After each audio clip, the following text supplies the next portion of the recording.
That was very good to hear. Was that the AG Ideas? I was shitting myself that day. When Ken Cato said, when you walk out to the audience, it's a packed house, and there was 2,200 people there, and he said, you'll only see the first couple of rows, you'll only see 50 people. That's all you'll see. It's easy. I walked out, I didn't look up, I got to the middle of the stage, Ken did his intro, I turned around and I saw everybody, and I went, fuck. But I'm glad, that was very touching that it made some sort of impression. It was very nice to hear that, thank you. I hope this morning will as well. The theme is urbanism. And I mean, I studied architecture and interior design. It's something I'm very passionate about. And the cities that we live in, the cities that we commute in, how cities start, how cities grow historically, and more importantly, I think, in the future. The impact that cities have in our environment. If you include every discipline of design, from furniture to architecture to urbanism to building cities, to making a chair, to making a carpet tile, building a projector, everything that's got design in it attributes to 75% of the global CEO emissions, which is a huge amount, a huge amount. And the point I'm making is that you in this room have a big responsibility to the future of our world and the future of our cities, and how we can do it more friendly, if you like. Now, on the flip side of urbanism, you have nature, and I'm fascinated by both. And I'm going to talk about both, because you can't really understand one properly in the space of 20 minutes, very short, unless you see the flip side of that. And the fascination between the two, and I'm going to talk about my personal interest, not about E-2, but my own personal interest. And in order to understand urbanism, you really, really have to understand nature and how one influences the other. Very, very important, because very often we don't. And you can walk around Sydney, as beautiful as it is, and if it wasn't for the harbour, it wouldn't really be that nice a city, to be honest with you. But you can walk around and you can see spaces and places that have no regard whatsoever to Mother Nature. And we're going to have to live with them for another 70 to 100 years, unfortunately. You can see those that have been crafted well. And hopefully after the talk this morning, you'll think, that was well thought of. That certainly wasn't. And if you're responsible for future directions in cities, then look to nature. There's a wonderful quote, if we go to the next slide, which is Aristotle: art takes nature as its model. And that's what I'm going to largely talk about, is art. But art in our cities, how art influences our cities, and how nature influences our cities. Thank you. The next slide is a jellyfish. I find them fascinating. Ever since I went first fishing in Scotland, one swam under the pier, and I said, what the fuck is that? Because I'd never seen one before. I said, what's that? And my dad said, it's a jellyfish. And it was huge. It was huge. It was about that size. It went along it went. The world's biggest jellyfish are 80 foot long. Just caught off of, sorry to swear on the camera, just caught off of Japan. They're getting bigger because, again, going back to our, the environment, it's heating up. Things are getting bigger. It's the world's oldest animal. It's not a mammal, it's not a fish, it's an animal. It's a multi-organ animal, 700 million years old. It hasn't changed much, but 700 million years old. It's a very, very old creature. And you'll see the influence of this on a lot of my work, and others, okay? This is in my garden, Agapanthus. It's the easiest flower in the world to grow. It loves the heat. It loves not being watered. It's perfect. It makes you look intelligent. It makes you look like you know what you're doing. What I love about it is it's a pattern. Patterns, repeated patterns, fascinate me in cities, in nature, and in design. It's one element, and it's just simply repeated to become something beautiful and captivating. That's what I also want to talk about, is pattern. Okay. This is an Amazonian lily pad leaf in South America. Stunning for its structure. Incredible. But more important, is the Amazon in South America or Africa? South America, I got that right? Thank God. Do you know, 15 years ago I didn't know where Australia was. It's true, I didn't. These are huge. People have baths in them. They're that big. They're about from here to the wall. They're huge things. But the structure, God's structure in this is incredible. If you go to the next slide, you'll see the influence in the Arizona. It's an old building. This was built back in '53. It's an old building. But you can see the same structure used to create this building here out of concrete. It's a very heavy structure. Concrete to build roofs, not such a good idea anymore because of the sheer weight, but back then that was high tech. Nature's high tech millions and millions and millions of years ago, and it's how nature can still influence buildings. There's no columns there, and that's a whole football stadium. It's incredible. I love it. Closer to home in the next slide, you'll see Harry Seidler's building down at Australia Square, with this wonderful piece of art by Saul DeWitt, who's one of my heroes. You'll hear lots of my heroes this morning. I've got way too many. But you can see the idea of the same organic pattern in the structure. And that repeats itself all the way up the building. And I love it. It's nature influencing architecture. And the next slide is in Scotland on the beach. You don't go to beaches in Scotland very often. And it was freezing. This was in the summer. But what I love about here, it's the patterns that nature leaves. The waves come in, so you have the shallow ripple in the sand, then it drops down again. Each one of these represents a wave that's come in, and it's left its mark. And every single one is completely different. Every wave is different. But it has this rhythm and this pattern. Again, that fascinates me. Okay? I have this on my desk at work, and when people first saw it, they thought, where did you get that made? It's not. That's how nature grows. It's pyrite, it's incredible, it's iron and carbon mixed together to create these geometric shapes. That's how it grows in Mother Nature. It's from Spain. You're not from Spain. It's from Spain. That was an in-house joke before we started. I know you're not from Spain. It's from Spain, but that's how it grows. It's also called fool's gold. It's incredible stuff. And when another wee one pops up, it fights with the big one to create its own square. And if you left that for another million years, it would get to about that size. At the moment, it's that size. I just think it's absolutely beautiful. And as it sits on my desk, it's still growing. It's reflective. It's like a little piece of architecture, a little piece of urbanism in a rock, but it's Mother Nature. Now, that's influenced my passion for sculpture, and we'll see that later on. Okay? Anybody know where this is? Ireland. Who said Ireland?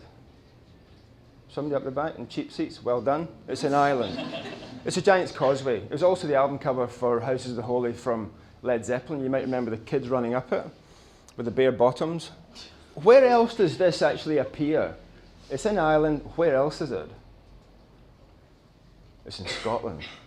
It's in Scotland, God's second home, where I'm from. And what happened here is that this volcano erupted underneath the tectonic plates on Ireland, north of Ireland, on the east coast. The magma came up, the water was at a certain temperature, and it solidified it. And it created this beautiful, beautiful pattern. And each of these was fighting to get higher with the pressure from underneath. And it's stunning if you walk over it. But it also appears in Scotland, and you'll see the next slide. It goes right under the sea and comes up again. And this is in the Isle of Staffa, just off Iona, which is just off of Mull, which is just off of Oban. It's a geography lesson. And it's a complete bugger to get to. It really is. But when you get there, there's nothing there apart from seagulls. But when you get there, it's stunning. And this was on a calm day. But you can see there again, it's just pushed it up. And if you're to go into the cave, you can only go in so far. This is where Mendelssohn wrote the Hebridean Waltz. I don't know if you know it as a classical piece of music. He wrote it because of the sounds inside the cave.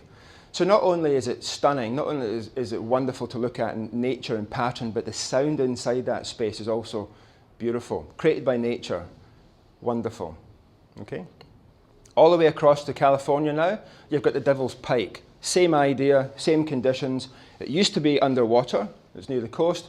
Obviously, the coast has receded somewhat, or the water's receded, and that's where it's actually left. But again, it's the same principle. Cold water, lava coming up, solidified. I love it. When I first saw that about 10 years ago in California, I was so impressed by it. And I thought, there's something in the back of my head, that idea will come out again. And you'll see it later on this morning. Okay? This is in Florence, in Italy. And quite unusual for Florence because they're not really into Roman or Greek classical columns. But the photograph here, I just loved it. Not so much for the column, but for the shadow. Shadow, for some funny reason, fascinates me. But also the way that they've used the flutes in the columns. Now, you see these flutes all around the city with some of their older buildings, like the post office. The flutes are there to catch shadow. And to catch shadow, to make the column look fatter than it actually is. So when you can use shadow, which is really coming down from the sun, which is nature, I suppose, onto something that's part of our city to create something that's more substantial, I think that's very clever. Very, very clever. The next slide is in Cairo, taken years and years ago. God, when was I in Cairo? 30 years ago. I'm old, I'm really old. And this is in the train station. I waited a day for the train. And in the train station, it's not the shadow, but the way the shadow hit different surfaces. So you started getting movement. From one light source and from one object, you started to get this pattern, this almost binary pattern. And that has always fascinated me. It's the way that light hits buildings or hits our cities, okay? This is by a company called SOM, that's an ad agency. SOM, Skidmore, Owens and Merrill. I got there in the end, from the States. They're here in Sydney as well. They used to do great buildings. The buildings now are a bit iffy. They used to do wonderful buildings. This is a church. This is a cathedral in Colorado. It's an Air Force base. And it's for all those young pilots getting their wings, I suppose, with their families gathered around. It's also where a lot of them were buried, unfortunately, when they came back from Vietnam and Korea. But I loved it because it's taken its pattern from nature. It's taken its pattern from a wing. It's taken its pattern and it's repeated it. It was meant to be 18 blades long, but they ran out of money. But you don't know that. The building still, it's true. Who's going to know they ran out of money? It's still, if they only built 2, it would still look fantastic. And again, when the sun hits it, it's quite spooky. It sits on the end of the runway, and it looks like this alien ship's come down and just landed.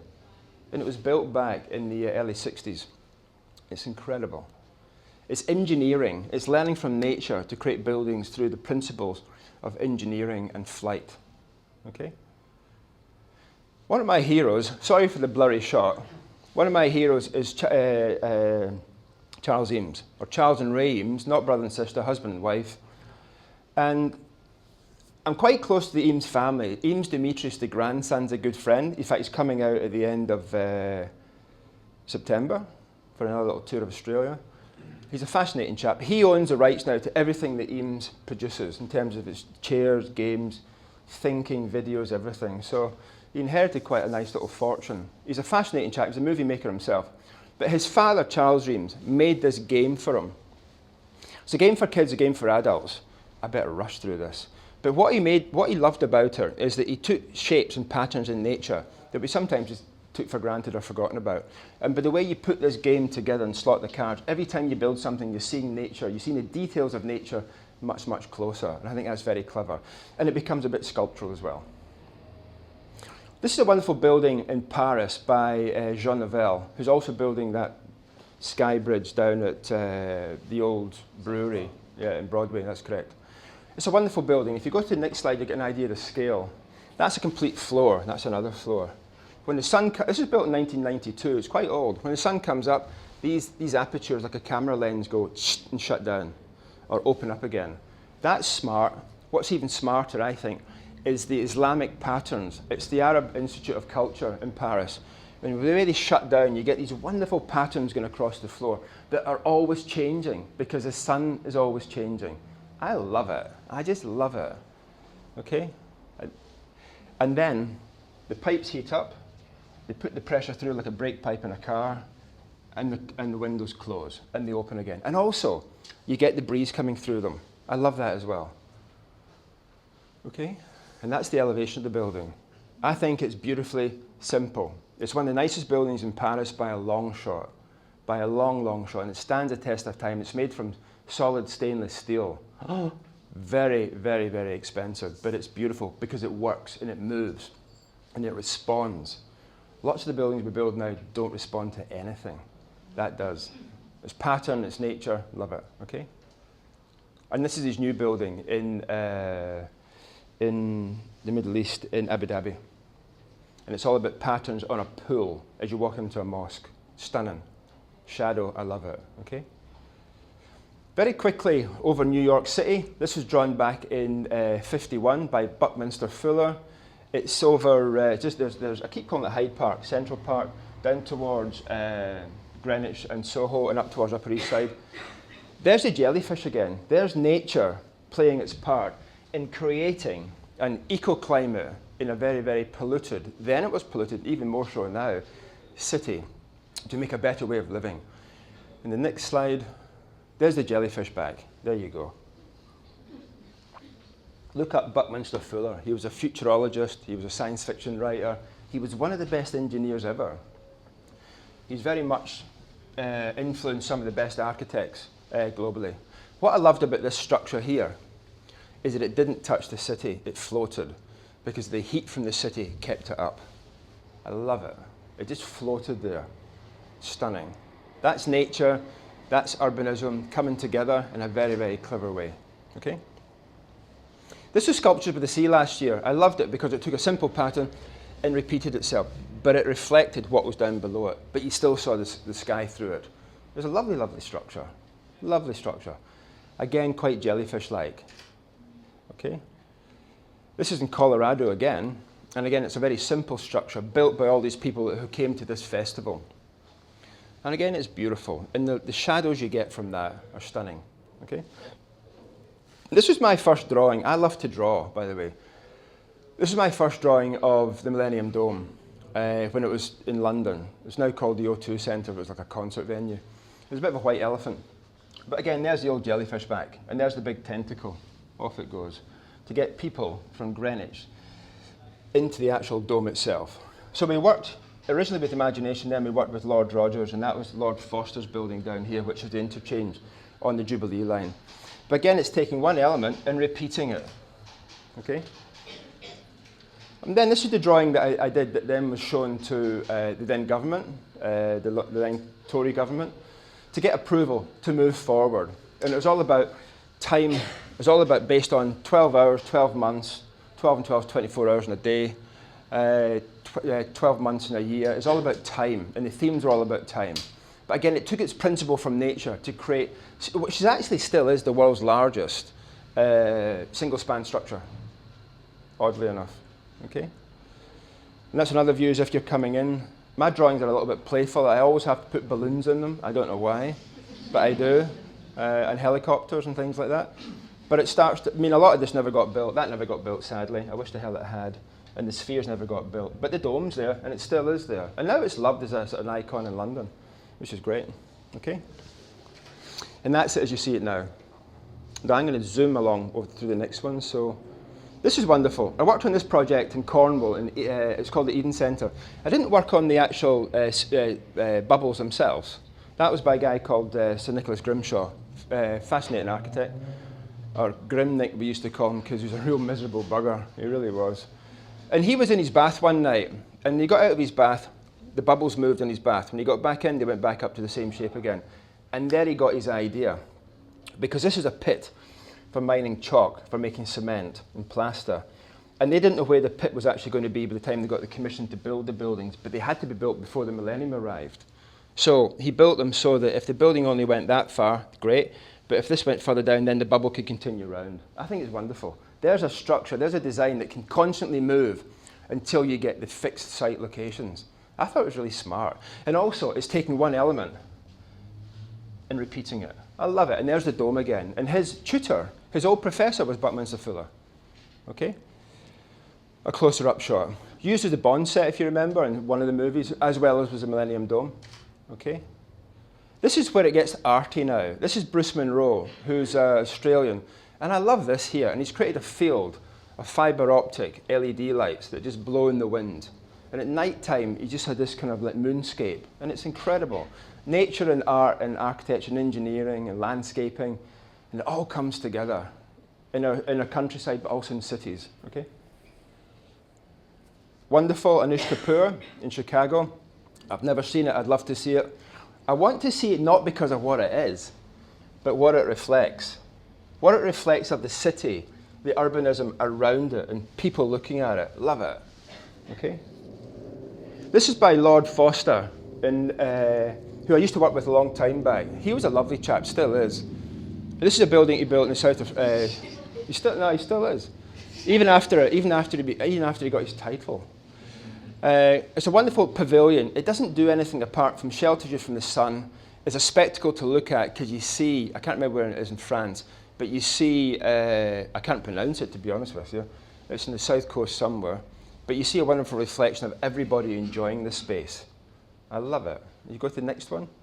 And look how simple it is. If you were to climb up there and look on the roof, it's only that thick. There's no structure, there's no cables, there's no steel work. It's just there. And he's used the material to be the structure. That's clever. Nature doesn't bolt things on to hold it up. Nature just does its own thing, and it thinks it through. And it's exactly what he's done here. It's tiptoe architecture, I call it. Look no hands architecture. It's just floating there, and it's beautiful. Okay? This was just down at Circular Quay. Again, Anush Kapoor, Sky Mirror, I think it was called.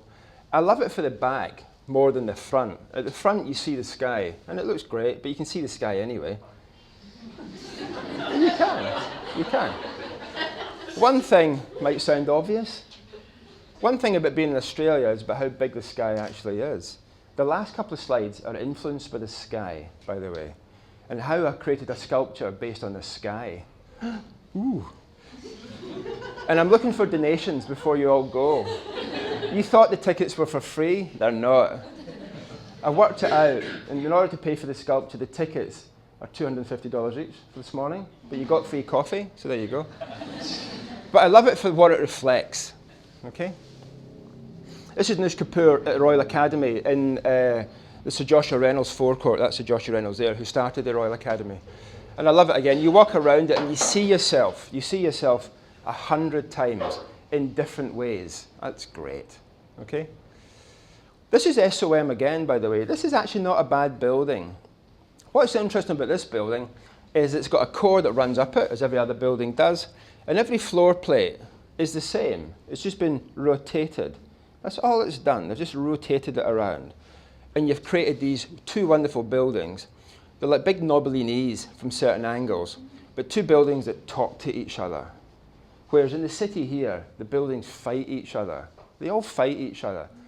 My two favourite buildings, probably apart from the pyramids, were probably the World Towers in New York before sadly they came down. And they, for me, were a gateway to the city. This is like a gateway to the city. In the way that they talk to each other, and you got reflections of each one in the actual angles of the aluminium. It's beautiful, but so simple. I loved it. But all the same clever building, okay? Again, another one in Canada, where they've taken the building, this one's for Ashley, they've taken the building and they've kinked it round, and they've twisted it. It actually does look like a mistake, but it's actually, it does. There's a wonderful cathedral in England called Ely Cathedral, and they rushed to get it done because Oliver Cromwell was coming to town, and you didn't want to muck about with him because he cut a lot of heads off. They quickly built the cathedral, but they didn't let the wood dry out properly, and it went, and it twisted. And then the architect got his head cut off, unfortunately. And he thought it was his crown and glory. But they'd have done it intentionally. And I think it's great. It's great. It's a curiosity, but it's very clever. Okay. This is by Herzog and Gomorron, wonderful architects. They lend their hand, they're very holistic in their approach to design. They lend their hands to pretty much anything and make something unique, which is not easy to do. Most architects adopt a style. They've got no style at all. They respond to what the end user is going to be, and I love it. And this is the pavilion in Hyde Park, and every year it changes. This is their interpretation. It's very like the Sky Mirror, oddly enough, but it was done before the Sky Mirror. Okay? That's it in reality. There's hardly anything there, which I love. And you go down underneath it, so it's more of a pavilion underground, and it cools itself down with a pond above it. The only downside to it, this is a rare shot, the only downside is just full of swans and ducks that are thinking, woo, and they come in and they land on this thing. And they spoil it, because it's meant to be like glass, but there's just waves everywhere. They love it. And people are in there sailing boats and stuff, but anyway, the architecture's good, okay? This was last year's, and I can't pronounce the chap's name. He's from Japan. Very clever. I just can't pronounce his name. This is obviously very inspired by the work of Sol LeWitt, where he's taken a cube. Now, remember the pyrite, the cube? I love cubes. I'm just fascinated by the square and the circle. But, and pretty much everything. But he's taken the cube and created a pavilion, and he's put glass in certain places, so when you're underneath it, you don't get wet, you're actually protected, but it's see-through. It's a kind of look-no-hand see-through structure. But at night time, it just comes bzz. If you go to the next one, look at that, it's stunning. I love it. It's an interpretation of what a pavilion is. And it's in the park, in the Serpentine, in Hyde Park, which is a beautiful, beautiful park for its history and everything else, and also for its art. And Sir Henry Moore's sculpture is just further down the road here. There's a Barbara Hepworth just further down the road the other side, and it's just another piece of architecture that sits in the park, and it's great. Okay? Look at this here. This is in Korea. It's a simple model, but it's using what we throw away to create a piece of sculpture in a city. Now, in a city, there's a lot of rubbish chucked away. And what they've done here is they've taken all these Coke bottles and built a structure from it. If you see the next one, they've used the engineering of the neck and the screw cap to be the fixture. And they've bent the wire in a very, very clever way to create this piece of sculpture, which I think is lovely. Sculpture doesn't have to come from things that are expensive. They can be things that we simply throw away and see in a different way. Things that we throw away in our cities, all right? And here you can see them all being locked in to create that structure. And then the wire is then twisted, and it will twist itself quite cleverly. And it's got a structure in itself, and I love it, all right? This is Thomas Heatherwick. I'm sure most of you know it. Great designer, studied in Glasgow, great city. Great city. Second city of the empire, and it still is. And I'm back there in 2 weeks' time to improve my accent because it's slipped a little bit. It has. I've been away for 35 years, a long time. But I'm going back for elocution lessons. And what I loved about this here, he had, just say this was a site in Shanghai for the Shanghai Expo. He only took a space of 4 chairs and then left a big football pitch empty around about it so he could appreciate it and he could walk up to it, rather than trying to take the idea and spread it everywhere. Very, very clever. He took the money, he took the budget, he took the clever thinking, the design thinking, and brought it together in this one object. The one object I love because at the end of each of these fibre optic rods, which are about that thick, at the end of each fibre optic rod, inside there's a small seed. It's called the Seed Cathedral. And you can see every plant from nature in Britain, in this space inside. It's incredible. It's like a reverse of a mirror ball when you're inside it. Amazing, but beautiful, beautiful structure. Thomas Heatherwick is clever. He's an engineer, he's an architect, he's an artist, he's an illustrator, he's a great talker, he's a thinker, he's a good strategist. You don't get folk like that very often anymore, and he's done extremely well from it. Okay? This is in New York, in Hyde Park. I keep calling it Hyde Park. Central Park, in Central Park. And again, using old dirty Coke bottles, but they've created a cloud. So it's city, rubbish, nature, the sky. It sums it up for me. Okay? And that's it inside. And all they've done is put a little bit of blue ink in each one to create the feeling of a cloud and the moisture inside the cloud. And the next slide, you can see it here. Isn't that great? It's beautiful. And the sun comes through it, and it sort of dapples these colours of blue all around. So you feel like you're floating. It's great. It's just beautiful. It's a shame to pull it down, but they did. But it made a statement about what you throw away is spoiling our environment. A little bit more responsible. We'd have a better place to live in the city. Okay? This is by Ross Lovegrove, who is a very pompous designer from London. He really is, actually. He's a clever man, but God, he's up his bum. And he really is. Google search Ross Lovegrove, and you even see it the way he kind of poses in the camera. Now, he worked with a chap called Tadao Ando, who I had the pleasure of having dinner with Tadao Ando years ago in London. And he couldn't speak he couldn't hardly speak English, and I can't speak Japanese. So we spent the time drawing and sketching, and it was great. He's a kickboxer, he's not even a trained architect. I don't know if you know his work, I hope you do. Beautifully, beautifully, beautifully simple, all made from concrete. He won the Pritzker Prize, the Architectural Global Prize, 3 or 4 years ago. Never built anything in Sydney or Australia, unfortunately, but someday he will. He's a great man. He worked with Ross Lovegrove and designed this Japanese restaurant.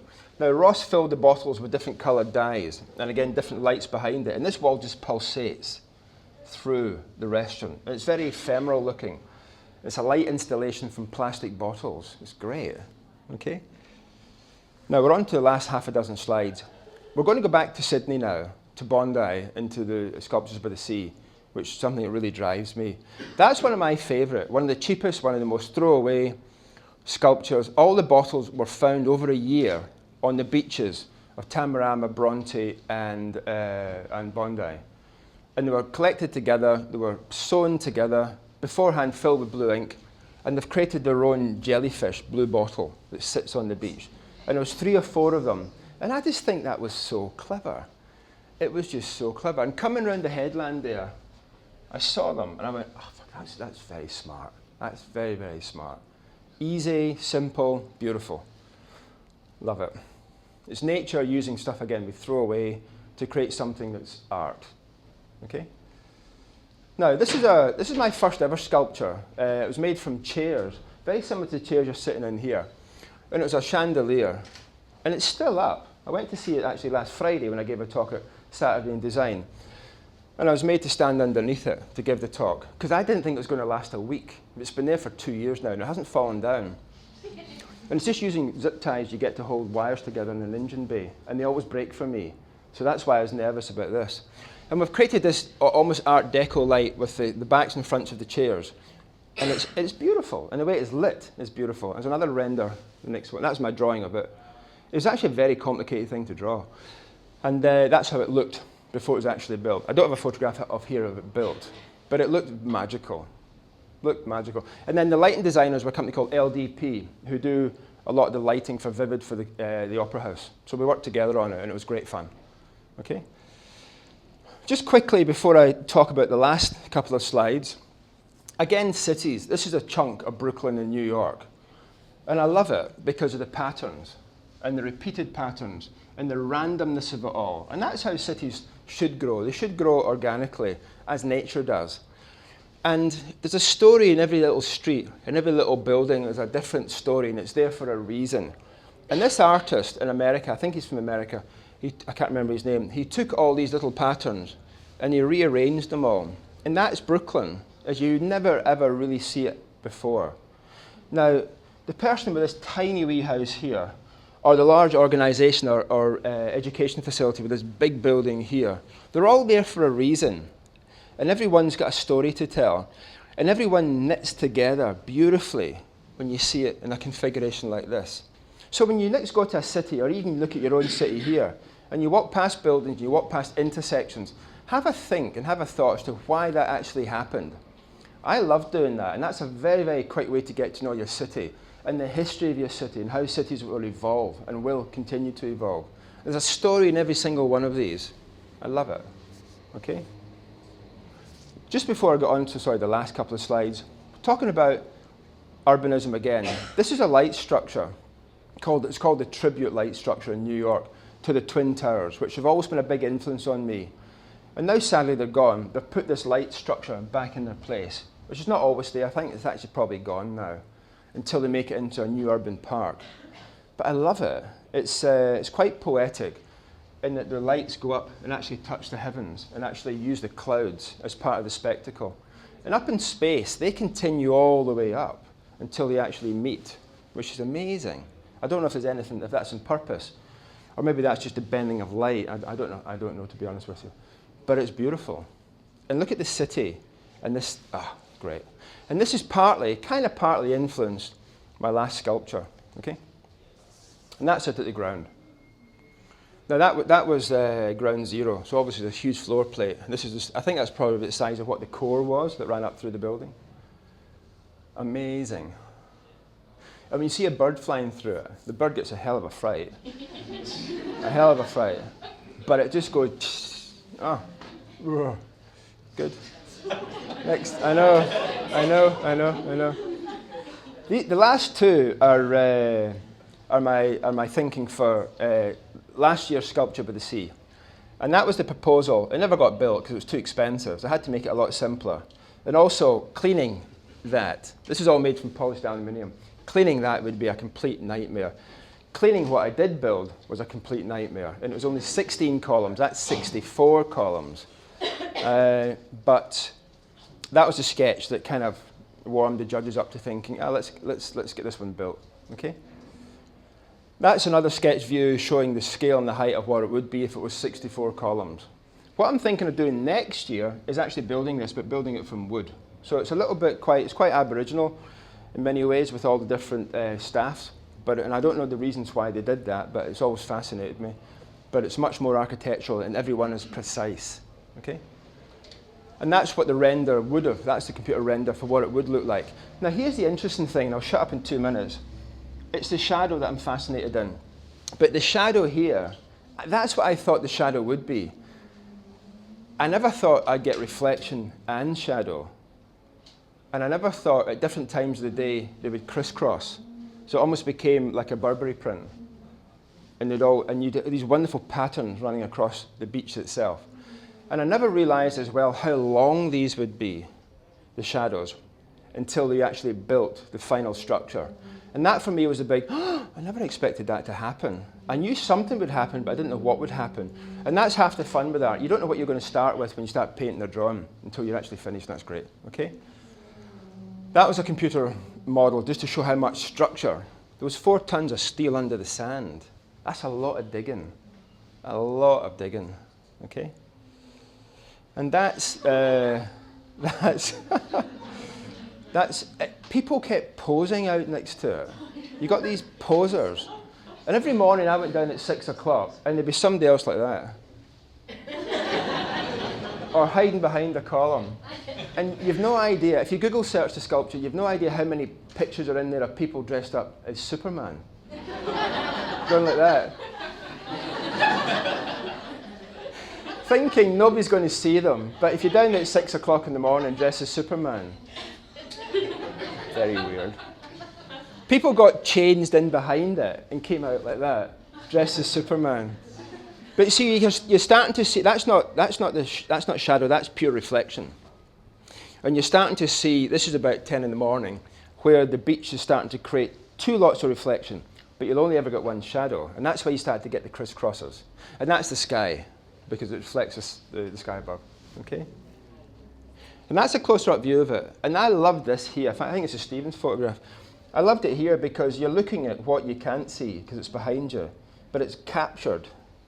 An old lady came up to me and she said, do you know, about your sculpture, son? And she said, I love it. And I said, oh, that's great. Do you like the composition? She said, no, I haven't even thought about that. I love it because it's not the sculpture, it's the art. It's what's around it, reflected in it, that's the art. And the way you've chopped everything up. Or the way the sculpture has, and I thought, oh, that's great. It's not about the sculpture, but it's about the shadow and what you see in it or around it. So it's almost a negative of what the structure actually is. Which makes you think, between buildings and cities, you get buildings, you get streets, but for me the interesting part is the bit in between the buildings, the bit that's often forgotten about, as the buildings hit the floor, the bits in between where we are, where we mill around. Very interesting. Okay, next one. And this is what before I cleaned it that morning, but there's a couple that came round and she got lost in it. She thought her boyfriend or brother or whatever was over one side and she was speaking to him, but he was actually over there. A mother lost the wee daughter, and I was very pleased that they got the front page of Sydney Morning Herald.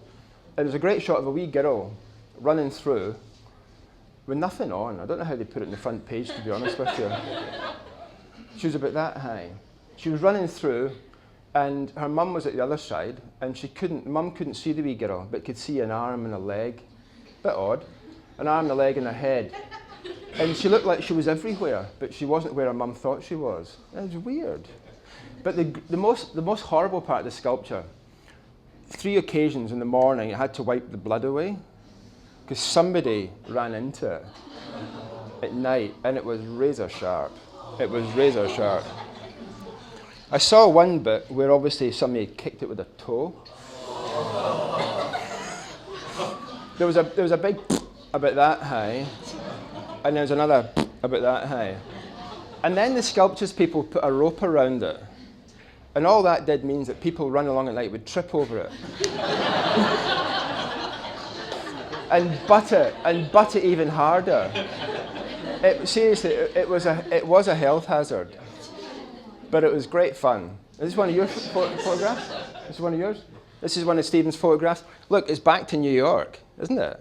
It's almost like the Twin Towers. And that's the view we always got looking up at the tower. In fact, it's very like the Twin Towers, actually.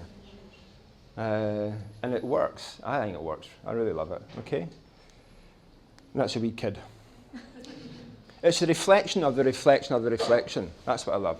And the next 3 slides, I think, and I'll go through them very quickly, that's what's influenced the next sculpture. It's the sky. That's all it is. It's almost a sky in the sky mirror that Anish Kapoor did. And that's a photograph taken last year down at Bronte, just simply looking up. Not a cloud, not a plane, not a bird in the sky. And I said, how can I capture that and bring it down to the ground? Now, one of my all-time heroes is Sir Isaac Newton, and his theories on light wave and colour. So you always got the white light, you got the prism, and you got the spectrum of colour. It's like Dark Side of the Moon for all those older folk here. The Floyd album cover, and how that created colour. Now, last year's sculpture was very monochromatic. It was just reflection of what was around it. There was no colour in it apart from what it reflected. This time I want to use colour, and I want to use the bottom end of the spectrum, which is the indigos and the blues and the violets, and create something that looks good, but it's more what it does that fascinates me. So if you took that and then you chopped it up, you get this. You get fractions of colours and how they play against each other. And the next slide shows what it looks like on the beach, or will look like on the beach, this computer render. So it's from clear glass through to dark indigo glass. But it's not so much, and by the way, that's one elevation of the previous year's sculpture. It's identical. It's almost taking 4 of the columns and stripping them back. So it's 1, 2, 3, 4 columns. Same proportions, same sizes. But for me, the fascination is this. It's a spectrum of blue. That's going to be 60 meters long across the beach when you calculate it with where the sun will be at that time of the year in a computer model. So it's all about the shadow of blue, which I find fascinating. The next one, which is the second last one. This here, hope you can see it, you're starting to see the depth of blues in each blade. These blades are 4.5 meters tall. They're extremely expensive. And that's why it's $2.50 a ticket today. You can get your money back on your tax if it's used as a donation. So it's good, it's good.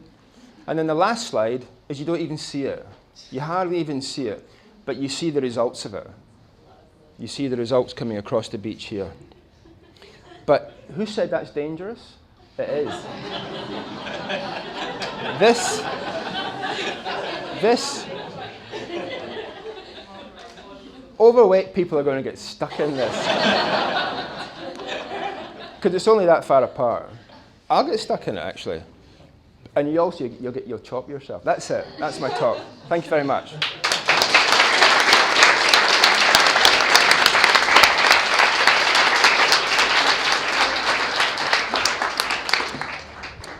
Now, I ran over time.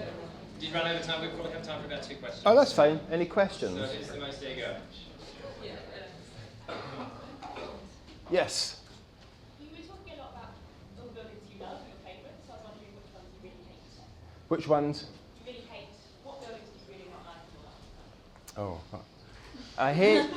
I hate, in Sydney, I hate the HSBC building just across from Town Hall. That postmodernist blue thing.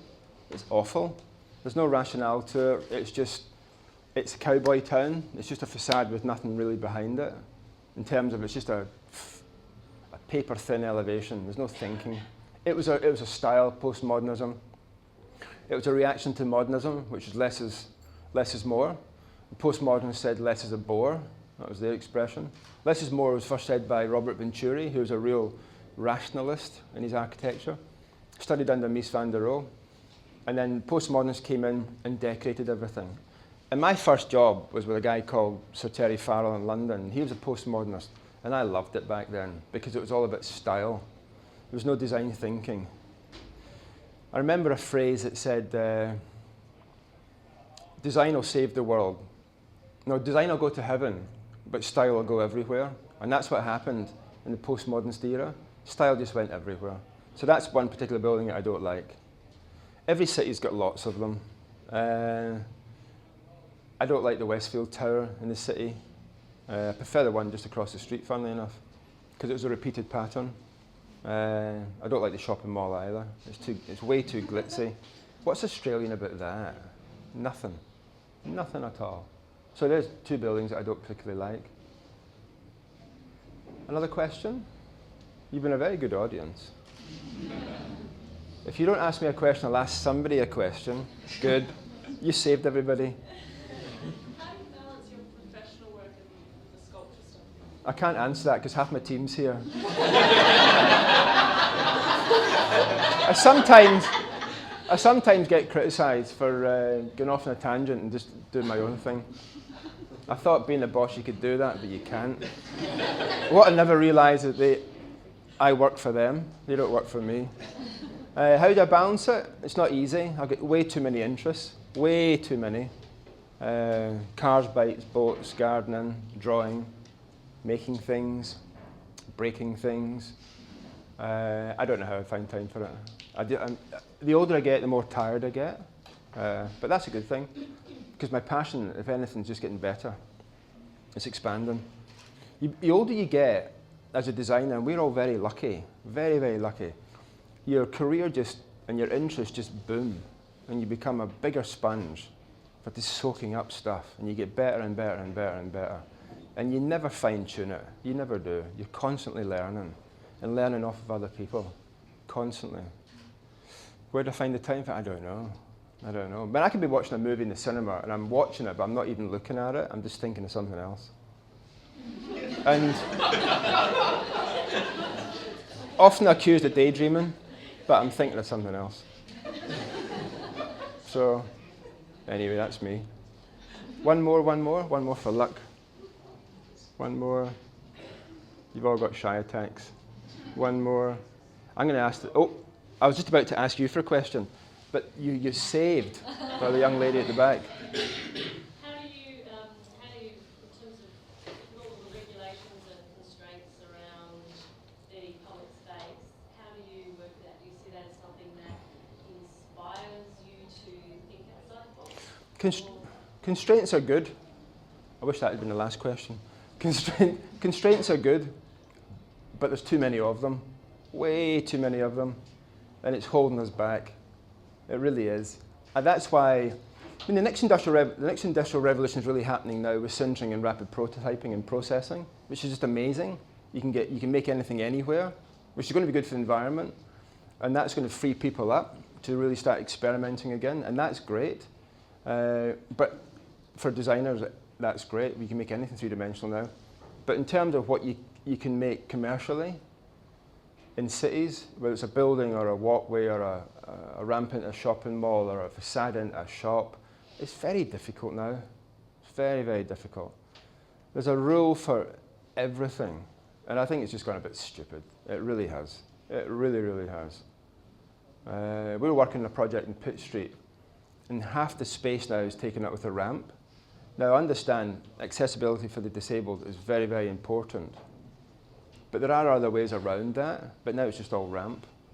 Now, that might sound wrong saying that, but 10 years ago, you could have got much more human interaction to help people into spaces, but now you've got to, and now it looks like a car park, and it's just a small shop. So it's difficult. It's difficult. I'm not saying that's right or wrong. It's just very, very difficult. And that's why I think doing things like this or drawing. I'm doing a series of the city at the moment. For next year, it'll be down at Customs House, and it's 20 drawings of the city, and they're about the length of the screen. The drawings are about that high. And you go from one drawing to the next. They're all linked by a building that's in each of them. So you can actually walk around the city in 20 drawings. And then I'm going to sell it by the meter. And then you print, you see the image that you scan through, and you see the piece of the city you want, because your building might be in that piece. Then you print that piece off, and then you sell that piece. But that for me is freedom, because you can draw and think without any constraints. But when you go back to work, it's full of constraints. Constraints for everything. Sometimes it can help a design. If you have a blank sheet of paper, you tend not to be that creative. The beach, the constraints here was the tide comes in. And last year the tide came right up to the sculpture. And other times when it didn't, the tide was still actually under the sand. You can't see it because it's under the sand. You only have to dig down 2 feet and you're into moist sand, which means the beach is always moving, which means the constraint there, I had to anchor it down with six tons of sand and 3 tons of steel so it wouldn't move. Then if it did move, it would be ever so slightly. But you don't see that constraint because it's all under the sand. So that started to determine the thickness of the glass or the position of the glass and the type of glass as well, so it didn't move and crack. And then also the colour you print onto the glass. So if it did move, it wouldn't crack in terms of the colour which was applied on. All these things push you and push you and push you, and it's good. It is good, but it's also quite restricting. That's going to take us to the end. Yay. Right. Thank you very much.